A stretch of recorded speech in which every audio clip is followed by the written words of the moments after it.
son avis. C'est toujours bien d'aller en demi-finale. Je pense que c'est une étape importante pour nous en tant que groupe. On est très content d'être dans le dernier carré une nouvelle fois. Pour les plus anciens, c'est la 3e fois. Mais non, je n'ai pas d'adversaire particulier. Je ne me concentre pas sur les adversaires.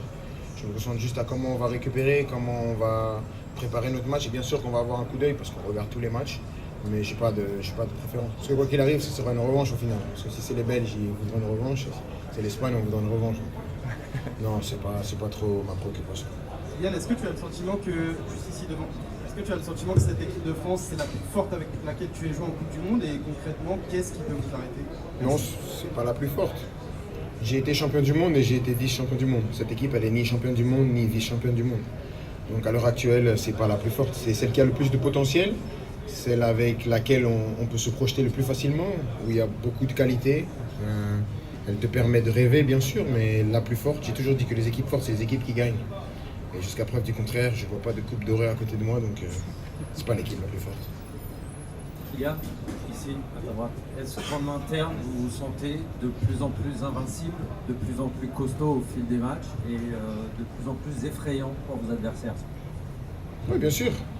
Je pense qu'on a conscience du potentiel de cette équipe, mais je pense qu'à ce rythme-là, c'est plus potentiel, c'est aussi de ce qu'on fait dans le tournoi.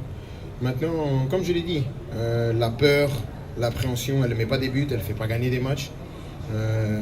C'est un sentiment, bien sûr, mais les sentiments ne vous font pas gagner des matchs.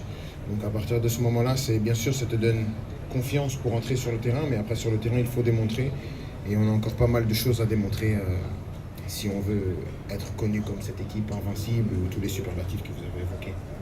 Mbappé, raconte-nous sur les pénaltys et sur les buts, s'il vous plaît. Sur les pénaltys que vous avez loupés, sur les buts. Qu'est-ce que vous voulez savoir?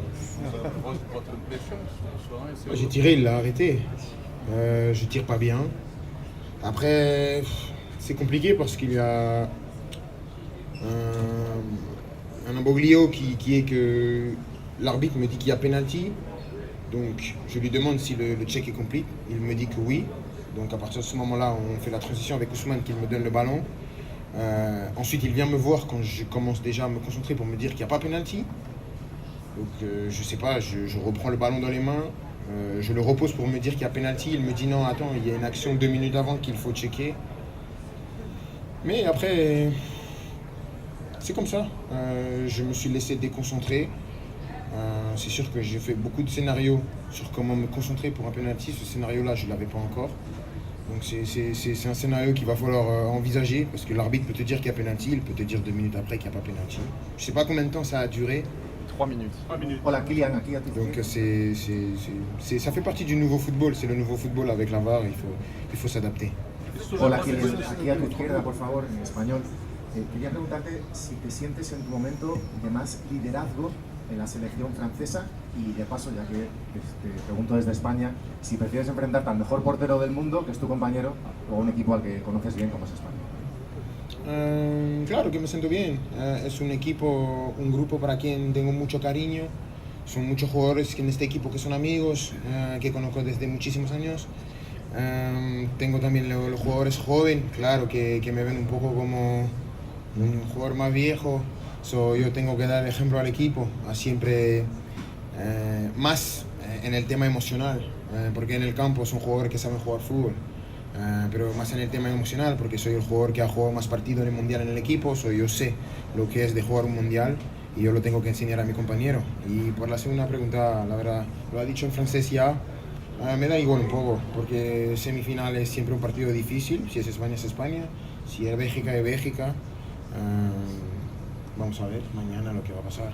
Hola Kylian, Andrea por aquí a la izquierda. Hola, Andrea para Tigo Sports. Esta es la tercera calificación a semifinales que tiene Francia.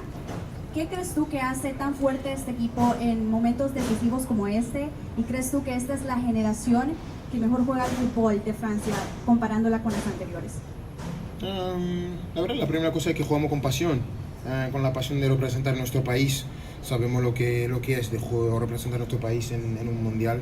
No hay cosa más fuerte para un jugador y lo sabemos perfectamente en el grupo y intentamos enseñar a los jugadores jóvenes que lleguen lo que es representar la selección en un mundial es muy importante. Somos un equipo, un país que tiene una historia en el Mundial. Al final tienen que saber la historia del país y como la presión que representa el jugar para Francia, porque tú tienes que ganar sí o sí, si no los otros que están aquí nos van a matar.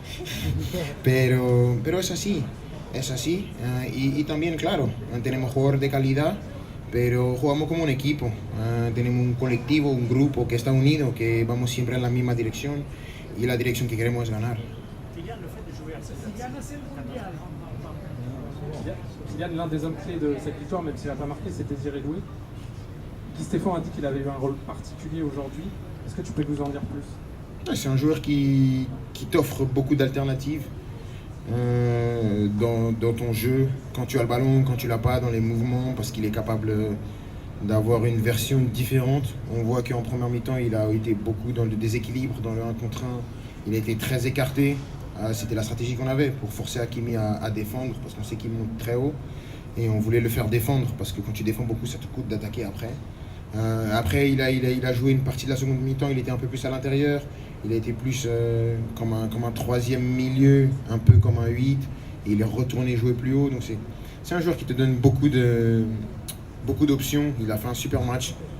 Je pense que pour lui, comme c'est un jeune international, c'est des matchs qui comptent. On est très content pour lui et on espère qu'il va continuer comme ça parce qu'on va avoir besoin de lui et de tous les joueurs qui sont là. Merci. Merci.